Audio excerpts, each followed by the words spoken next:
Magandang gabi mga kabarangay. Bago po ang lahat, papasalamat po tayo sa LGU ng San Pedro City, Laguna sapagkat nabigyan na po tayo ng vaccine, COVID vaccine. And take note po, maraming tao, napaglingkuran naman lahat. Hindi po tayo pumila sa baha katulad ng sa Maynila. At ang masakit po dyan sa Maynila, sa halip na mag-sorry yung mayor, si Isko Moreno, doon sa maghapon na nakababad sa baha habang nakapila sa vaccine, nagmamayabang pa. Tinatanong pa niya kung alam naman daw kung sino nagpabaya, sino ang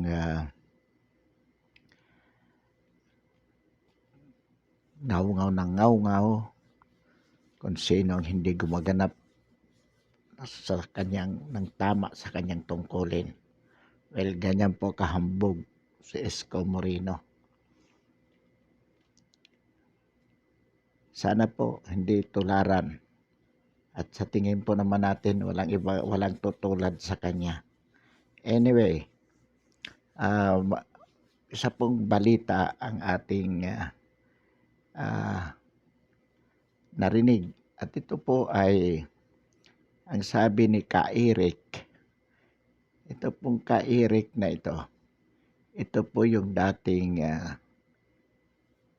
kadre ng CPP, NPNDF na ito po ay bumaliktad, sumuko at ngayon ay aktibong tumutulong sa pamahalaan sa NTF-ELCAC tungkol po dito sa gera na isinusulong ng pamahalaan laban sa CPP, NPA, NDF. Actually po, hindi lamang si Ka-Eric. Marami po sila.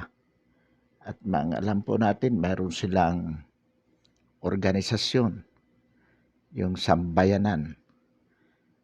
Ito yung mga samahan ng mga dating rebelde na sumuko na po at nagbagong buhay.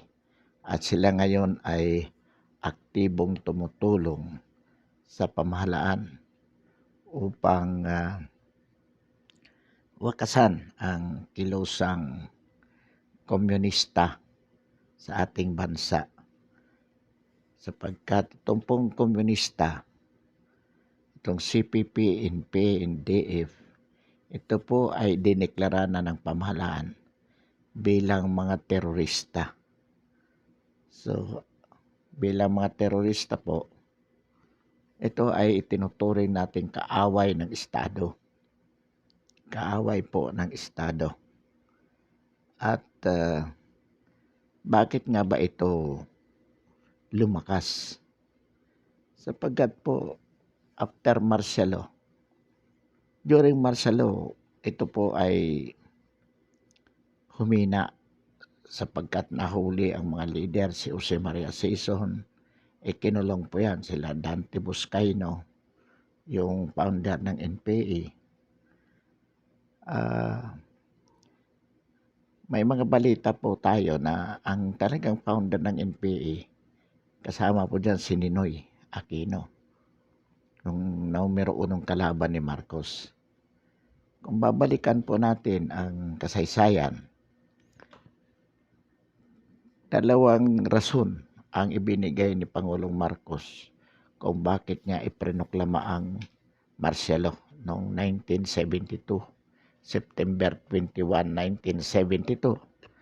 Ang sabi niya, he declared martial law to save the republic from CPP NPA rebellion and to form a new society. Yan po ang rason.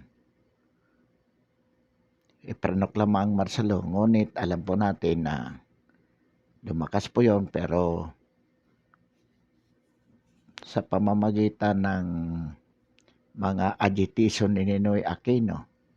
Kasama na po tayo doon. We were college the time. Talaga namang aminin po natin na sumali po tayo sa mga rally-rally laban sa martial law. Napatalsik si Marcos in 1986. Umupo si Cory Aquino, pinalabas lahat yung mga leader, sila Maria Sison, sila Dante Buscaino. At simula po kay Cory, Ramos, then Irap, JMA at itong si Pinoy. Yung komunista po na yan, CPP, NP, NDF, lumakas po yan. Lumakas. At marami po silang sinirang properties, maraming pinatay at maraming namatay ng mga sundalo sa labanan. Pag-upo po ni Pangulong Duterte, nagdeklara po ng gera si Pangulong Duterte laban sa CPP, NPA, NDF. Itinayo po yung LCAC, NTF-LCAC bilang ahensya na nakasentro dyan.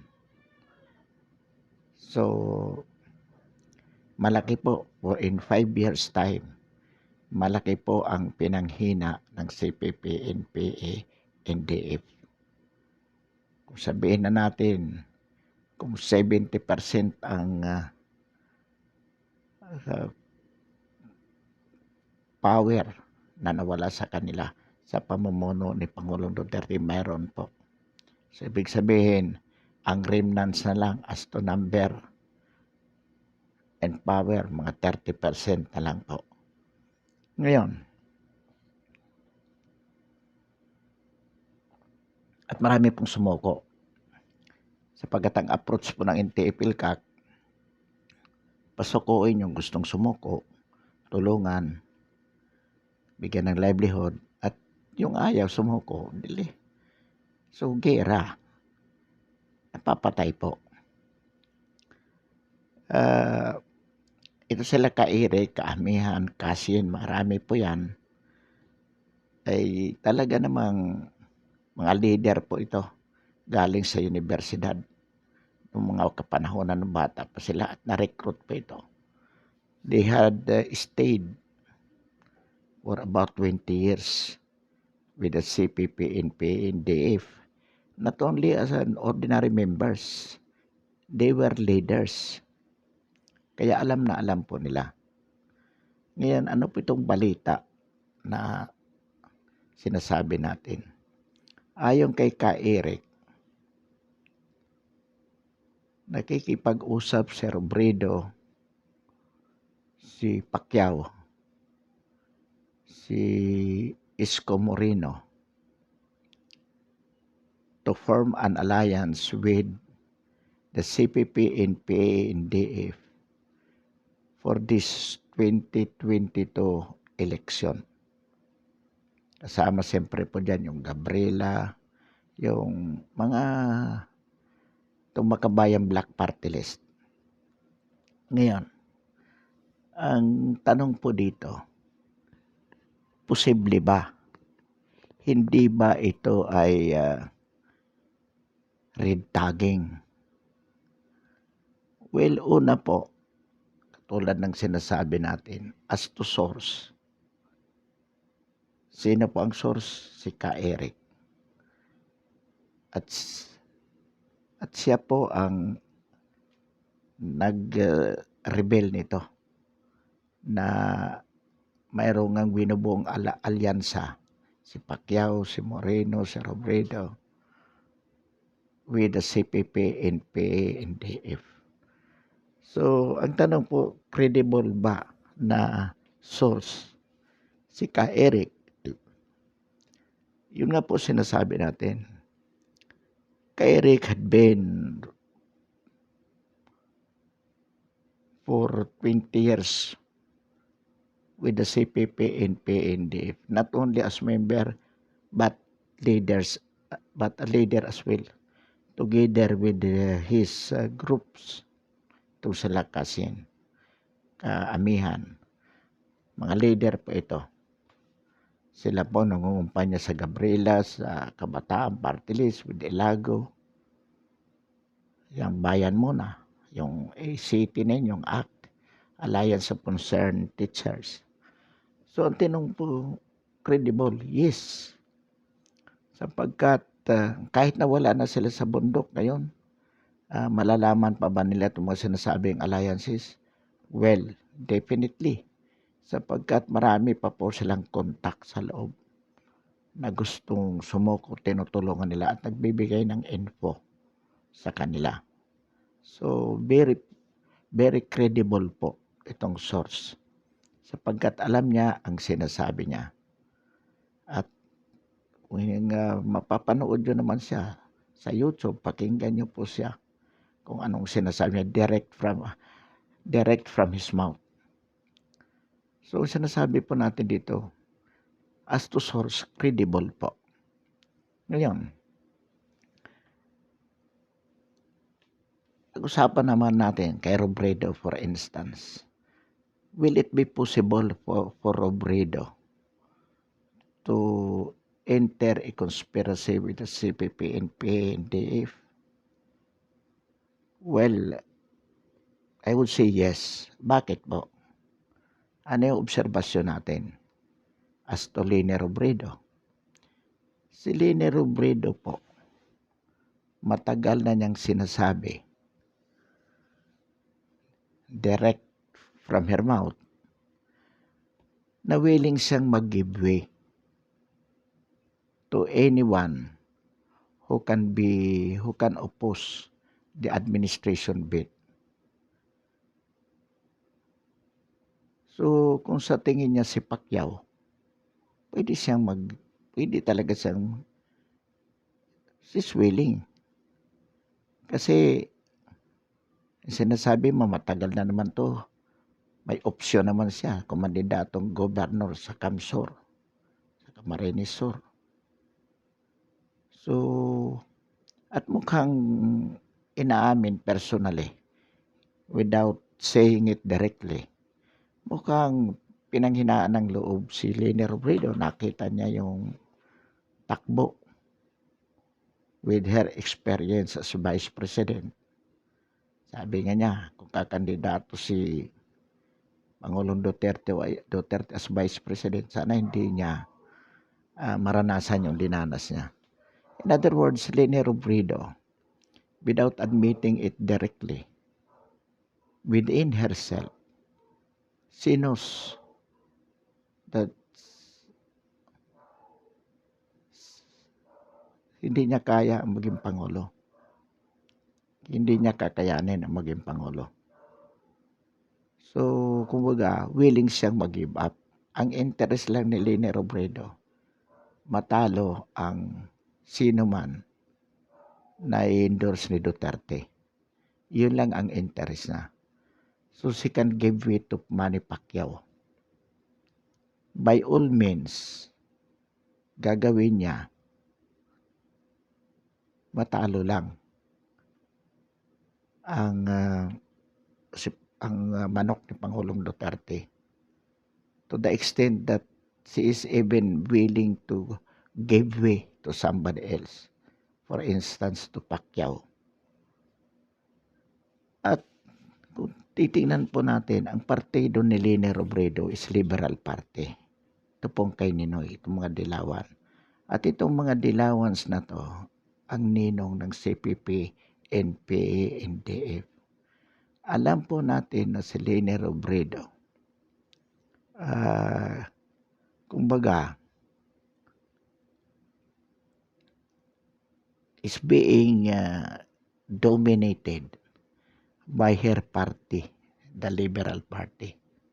Kumbaga, kung anong sabihin lang ng partido, whatever is the dictate of the party, Leni follows. So, for the Dilawans to come back, kailangan nila ang pwersa ng CPP and PNDF para sa harassment purposes. Gagamitin nilang mga private armies yan, yung CPP and PNDF. hit and run, guerrilla type war against the police and the military to harass the political candidates na naka-line up kay Pangulong Duterte. Yan po ang kumbaga, that is the aim of the Liberal Party. They can do it Pangilinan, Hontiveros, De Lima, Drilon. Yan yung mga party diehard. They will, is it very, very possible on their part, given the opportunity to do so, to conspire with the CPP, NPA, NDF, matalo lang po ang manok ni Pangulong Duterte sa darating na 2022 election. So, with Liberal Party and Robredo being the party head, very possible po yung alliance o conspiracy between Liberal Party, Robredo, and the CPP, NPA, NDF. Kay Moreno naman po,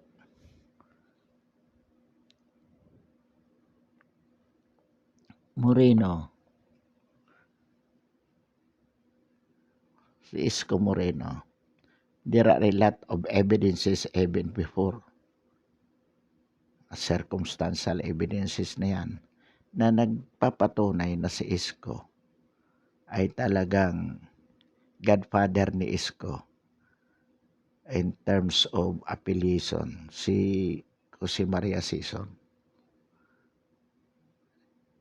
As much as possible, actually, Isko, the political career ni Isko ay nakabase sa CPP, NPA, NDF.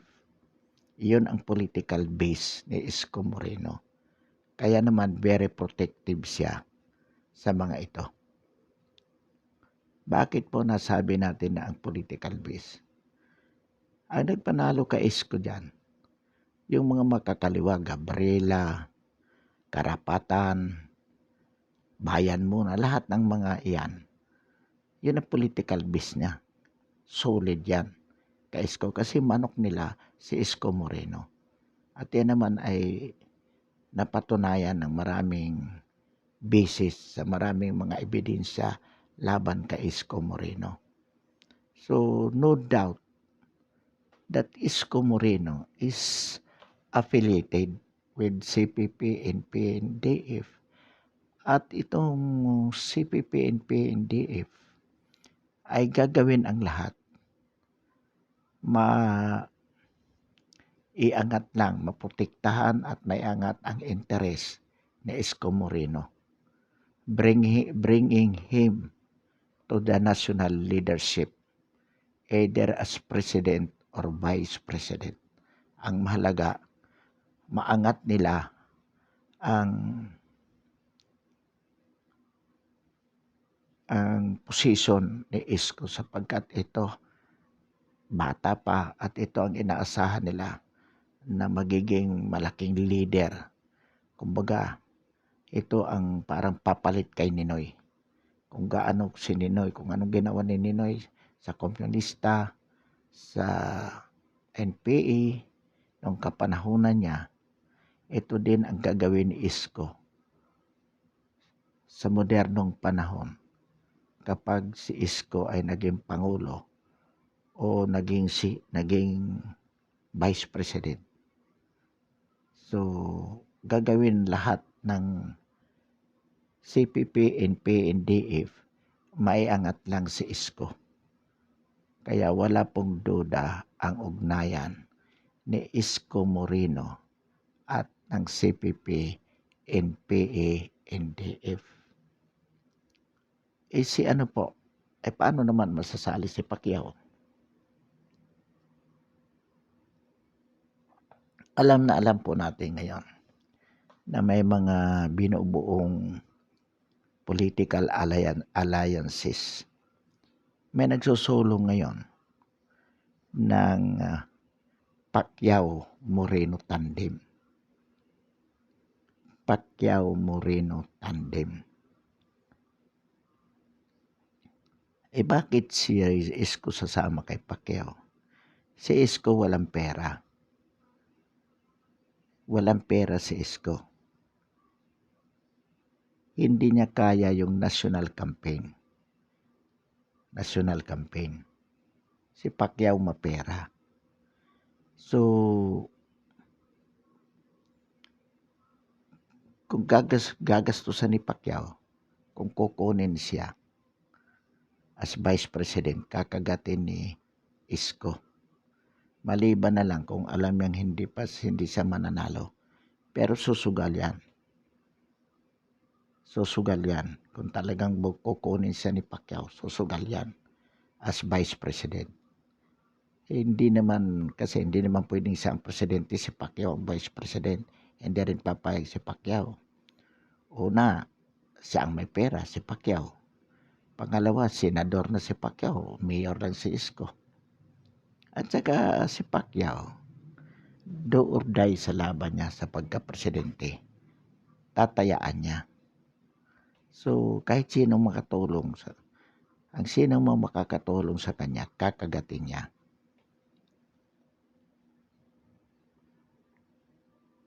At sigurado na si Pacquiao, natatakbo, hindi siya uurong, by all means. Matalo man siya kay Spence. Kumbaga, lalo na, pag natalo siya kay Spence, ngayong August 21, lalo niyang pag-ibubutihin yung pagtakbo sapagkat yun yung kanyang comeback to fame, yung manalo siya sa pagkapangulo. So itataya niya lahat. At matalo o manalo siya kay Spence. Pag natalo, lalo na. Pag nanalo, ganun pa rin. Kasi pag nanalo, much more confidence siya. Yung kanyang confidence nabuboost lalo. So tatakbo si Pacquiao. Pero siyempre maraming adviser. Kung papayag si Isko, kukunin niya. Actually mayroon ng nag-aayos, naglalakad yan. At most likely ito na ang magiging Pacquiao Moreno yan.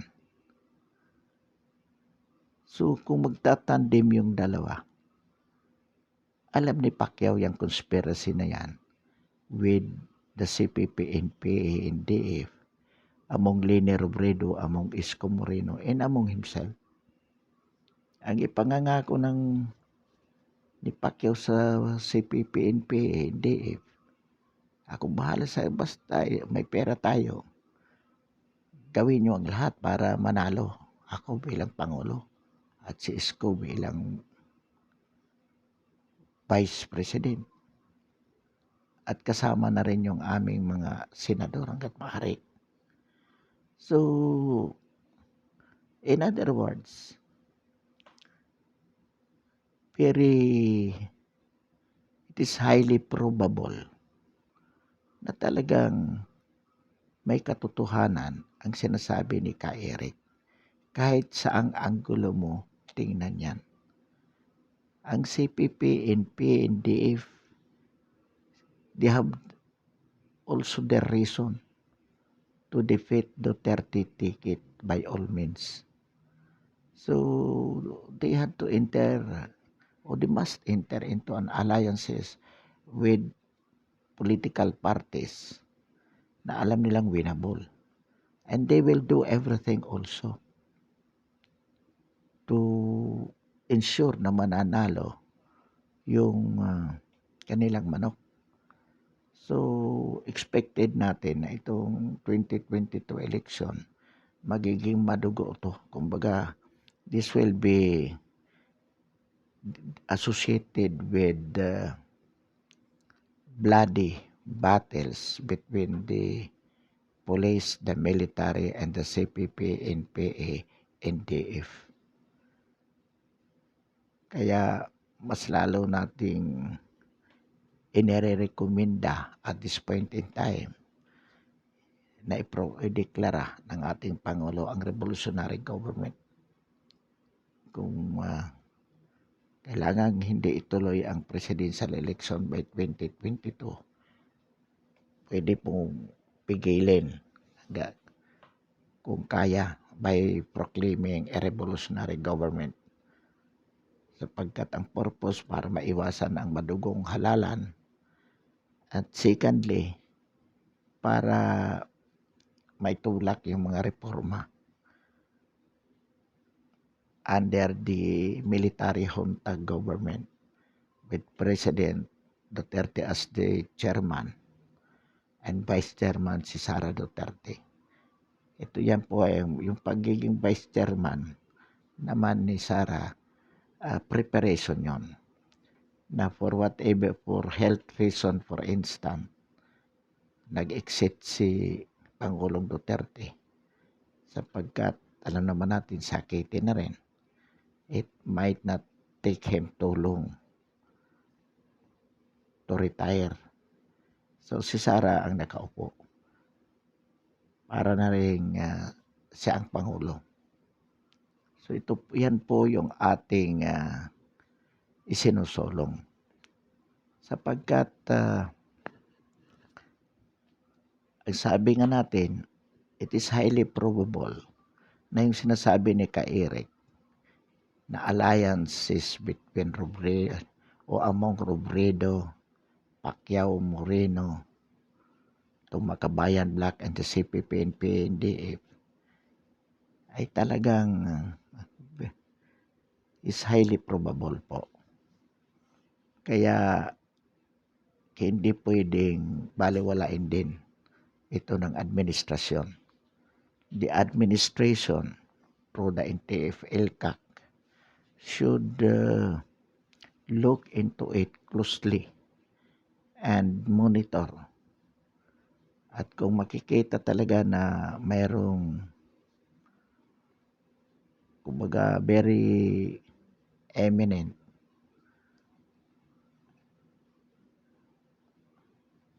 para mapabilis, pwede rin mang i-deklara yung revolutionary government and have these people incarcerated. Although alam naman natin the government will not do it at this point in time, kasi as much as possible iniiwasan din yung sinasabing magiging diktador. Well, of course, natural naman yan. Pero ang sinasabi rin naman po natin, you have to balance kung talagang there is a danger. Anyway, itong CPP and PND is declared as an enemy of the state, being the local terrorist. So that any alliances or any alliance with them by any person, politician or not, is punishable by law. So, ito po mga kabarangay. Kumbaga hindi po ito biro. Nabasa nga natin sa, o narinig natin din sa balita, na itong si Heidelin Diaz. Anyway, congratulations. Heidelin as a woman gold medalist. Sa matrix ni Presidential Salvador Panilo,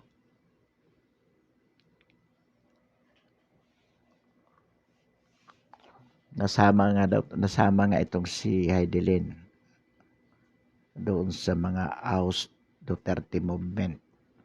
Anyway, it has nothing to do with her being a gold medalist. And along the way, hindi rin naman tayo, kumbaga, we are not that antagonistic to Heidelin. But the fact na napasama siya,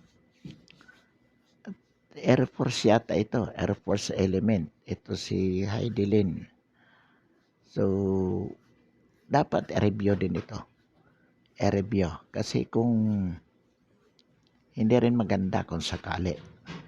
Her being a gold medalist, of course, cannot be an excuse.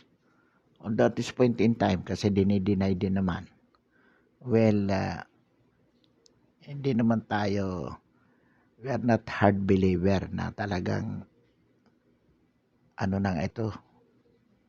But it worth reviewing kasi kumbaga kung totoo man na talagang nagkasama siya, malalim talaga itong samahan na to na AUS Duterte movement. So, dapat i-review yan, tingnan natin po. At saka in TFL ka, calling your attention dito sa sinabi ni Ka Eric. I-monitor po nyo, tingnan nyo kung ano talaga. At kung may konkreto kayong ebidensya, then see it. Be brave enough, file case in court against these people kung kinakailangan.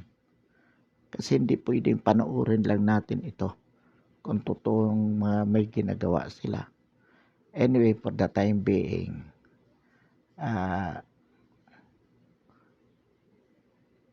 wakasan natin ang ating talakayan ngayong gabi.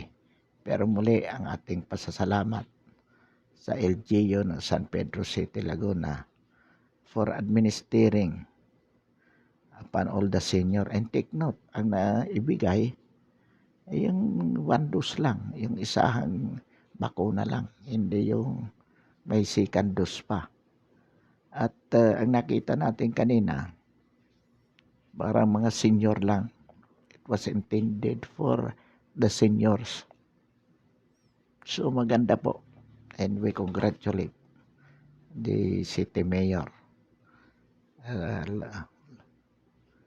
Lourdes Catakis, the mayor of the city of San Pedro, Laguna. At yung mga nag-assist din po, may mga barangay personnel na nandoon. Yung sa UBL especially. So, binabati po natin kayo sa inyong magandang performance. Muli, maraming salamat at magandang gabi.